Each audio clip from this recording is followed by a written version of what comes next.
Hello. This recording is a free gift to you from the Mary Foundation. We hope you find this recording so informative and moving that you'll consider sharing it with others. To request additional copies of this presentation and our other free recordings, visit us online at Catholicity.com or write to us at the Mary Foundation, P.O. Box 26101, Fairview Park, Ohio 44126. It is our intention that there be no sale or charge for this recording. All rights are reserved, and any duplication without permission is prohibited. Your presentation will begin in a few seconds.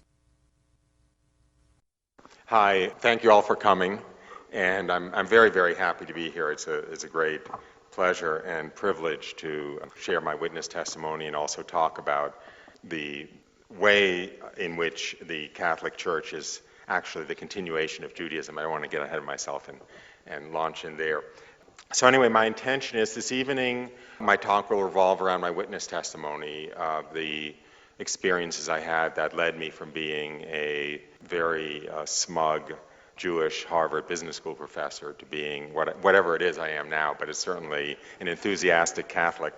And so it'll revolve around my witness testimony. Tomorrow's talk will revolve around theology in some sense, the role of Judaism in salvation history, and the theological underpinnings, understanding of how the Catholic Church is actually post-Messianic Judaism, and Judaism is pre-Messianic Catholicism, that they're not really two religions at all. They're one religion divided into two phases. The first phase being to prepare for the incarnation of the second person of the Most Holy Trinity as a man, which is what Judaism, the heart of Judaism, was to prepare for the incarnation, with the intention always being that when that greatest event that literally ever happened in creation, the incarnation of God as man, took place, that special relationship between God and the Jews, which had been given to them to enable that event to take place, would be infinitely expanded and extended to all of mankind through faith in Jesus and the sacraments of the Catholic Church. So it isn't really discontinuous. This is one of the things that Father was alluding to. That's why I don't consider myself a convert, like I went from one religion to another religion. I just went from being a Jew who was wrong about who Jesus was to a Jew who was right about who Jesus was. And if Jews are supposed to be right about everything, that should make me more Jewish than ever. And certainly, why should I stop being Jewish by going from being a Jew who didn't follow the Jewish Messiah to being a Jew who did follow the Jewish Messiah? Since Jesus was the Jewish Messiah, being a Jewish follower of the Jewish Messiah shouldn't make me disqualified from being Jewish. So anyway, but the underlying theology of all of that I'll talk about tomorrow night.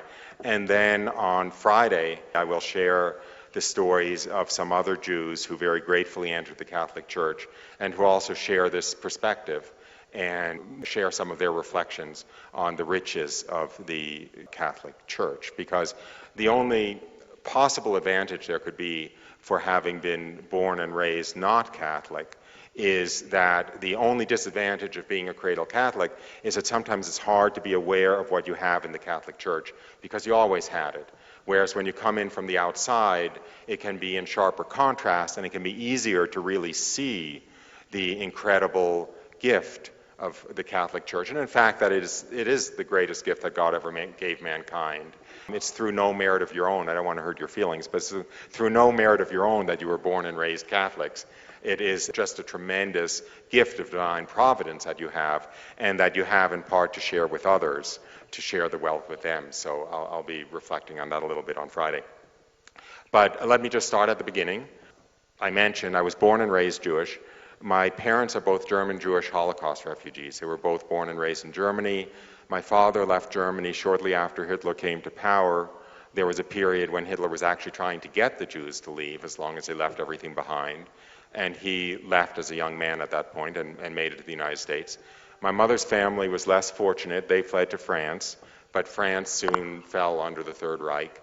And my mother was actually arrested by the Gestapo and put on a train to a concentration camp, but managed to escape and make it to the United States eventually, where she met my father and they married. I was raised outside of New York City. My whole world growing up was Jewish. In those days, there was less mixing between the Jewish community and the non-Jewish community.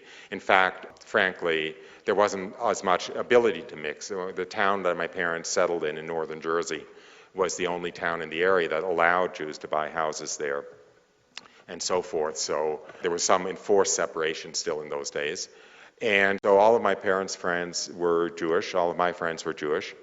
I went to Jewish religious education all the way from the beginning of school in first grade until university, alongside secular education.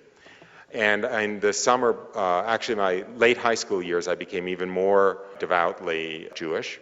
And I became a follower of a Hasidic rabbi. You know the Hasids, the Jews with the long ear curls and the fur-brimmed black hats and so forth. And I kind of became a disciple of his, and I spent the summer between high school and college actually living with him and traveling with him in Israel in his entourage.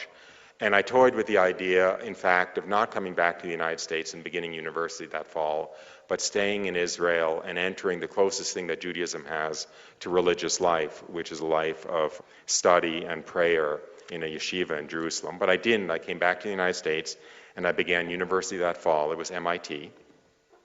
And in my university years is when I really lost my Jewish faith. And by the time I left university, I was essentially atheist.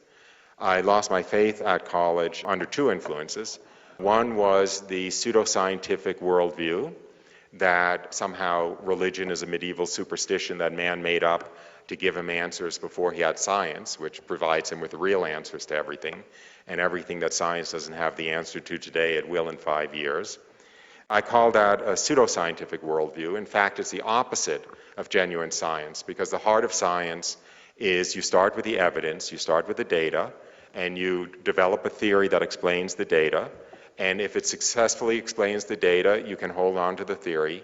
And if not, you have to discard that theory and find another one that can explain the evidence, that can explain the data. And in fact, all of the evidence is for the truths of the Catholic faith. There's lots and lots of scientific evidence that supports the Catholic faith. You only have to think of, even if you don't believe the story of Our Lady of Guadalupe, you have the fact of the tilma, right, of Juan Diego's tilma, which is made out of cactus cloth that has a 20 or 30 year life. It dates from the early 16th century. It's been around for 500 years. There is no paint on it that provides the image. There's no materialistic explanation for the image on the tilma of Guadalupe, just like there's no materialistic explanation for the Shroud of Turin, the image on the Shroud of Turin, which also has no pigmentation, no paint, somehow miraculously produced. And even today, with all of today's technology, science couldn't counterfeit the Shroud of Turin. They'd be totally helpless. You have the miracle at Fatima, where the sun was seen to spin in the sky and crash to earth, seen by 70 to 100,000 witnesses, including atheists and skeptics and communists who had just come there to make fun of the ignorant peasants who thought a miracle would happen, but they saw it nonetheless, and so forth and so on. There's lots and lots of documented, materialistic, scientific evidence for the truths of the Catholic faith that materialism has no explanation for. So if one were to be true to the scientific attitude, one would have to throw away the materialistic hypothesis or theory or whatever in favor of a belief in God, and in fact a belief in a lot of aspects of Catholicism. G.K. Chesterton has a very appropriate quote. I think many of you have heard of G.K. Chesterton. He was a British Christian writer of the first half of the 20th century, and he wrote, "Rightly or wrongly, those who believe in miracles believe in them on the basis of the evidence. Rightly or wrongly, those who disbelieve in miracles refuse to believe in them on the basis of faith." Right? So it's exactly the opposite of this attitude that was inculcated in me at MIT, but I didn't know that at the time, and I actually bought that materialistic worldview. So by the time I got out of there, I was essentially atheist. I went on to Harvard Business School. I did well enough there that I was invited upon graduation to join the faculty of Harvard Business School as a professor of marketing. So I found myself at the ripe old age of 29, a newly minted professor of marketing at Harvard Business School. And that's really where my witness testimony begins, because what had been going on is that all my life since I was a small child, I felt there has to be a real meaning and purpose to life, and someday when I'm older, I'll come to know the real meaning and purpose to life. And as a child, I thought that would come from entering into a personal relationship with God, which I honestly thought would happen at my bar mitzvah. The bar mitzvah is like the Jewish version of Catholic confirmation. When the child is 13, there's a ceremony in the synagogue where he reads from the Torah for the first time. He enters into religious adulthood. And I honestly thought that at my bar mitzvah, the veil would drop and I would enter into a personal relationship with God. And when that didn't happen, it was actually one of the saddest days of my childhood. But then pretty soon, I decided that the real meaning and purpose of life would come when I got a driver's license, or when I left home, or when I got a girlfriend, or when I began MIT, or if I got into Harvard Business School, or when I began my career, and so forth. But here I was already far more successful in a secular career than I ever expected to be, being a professor at Harvard Business School. But life still had no meaning or purpose. But the difference was at this point that now there was nothing more I could look forward to in the future that I might imagine might give my life meaning and purpose, because there was no other greater success out there that I could imagine would give my life the meaning it didn't have. So I actually fell into the deepest despair of my life at that point, a kind of existential despair. Life had no meaning. We're just a chemical accident. Lightning hit an amino acid soup 5 billion years ago, and somehow we sprang out of it, and we live for 80 or 90 or 100 years, and then we die, and that's it, and just no meaning or purpose to anything. And it was in that despair that I received the single most spectacular grace of my life. I was walking early one morning in a beautiful spot of nature. At the time, I lived in Cambridge, Massachusetts, and this happened on Cape Cod. Cape Cod, I don't know, some of you, I'm sure, know of it, but it's a lot of it is national seashore. It's a beautiful little spit of land that sticks out into the Atlantic Ocean with a lot of sand dunes and pine woods and so forth.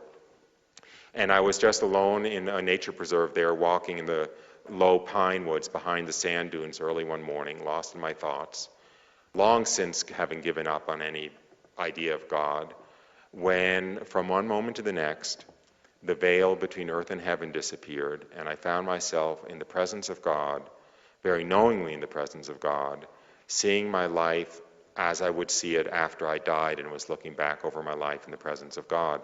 And I saw everything and I understood everything in the way I would in the presence of God after death. I saw that my two greatest regrets after I died would be, number one, all of the time and energy I had wasted worrying about not being loved, when every moment of my existence I was held in an ocean of love greater than I ever imagined could exist, coming from an all-knowing, all-loving God. And the other great regret would be every hour that I had wasted doing nothing of value in the eyes of heaven.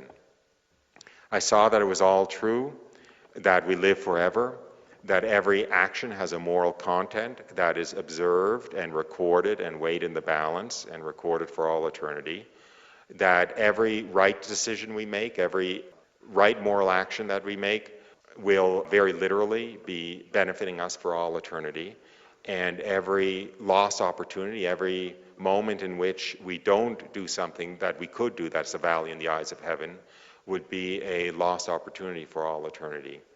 I saw how wrong I had been all my life. I had kind of been living my life looking in the rearview mirror, saying to myself, if only that hadn't happened to me, then I would be happy today, or if only that hadn't happened to me, then I would be happy today. And that nothing could be further from the truth, that everything that had ever happened to me had been the most perfect thing that could have been arranged, coming from the hands of an all-knowing, all-loving God, not only including those things that had caused the most suffering at the time, that I had thought of as the greatest disasters at the time, but especially those things that had caused the most suffering at the time. I saw, and this was by far the most astounding single aspect of this experience, the most moving single aspect, I saw that not only had this God, the God who created, not only created all that exists, but created existence itself, been watching over me every moment of my life since conception and controlling everything that happened to me at every moment to be the most.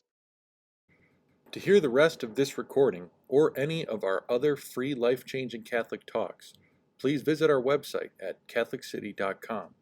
Full-length versions of all of our talks are also available as podcasts through Apple, Google, and Spotify under Catholicity Podcasts.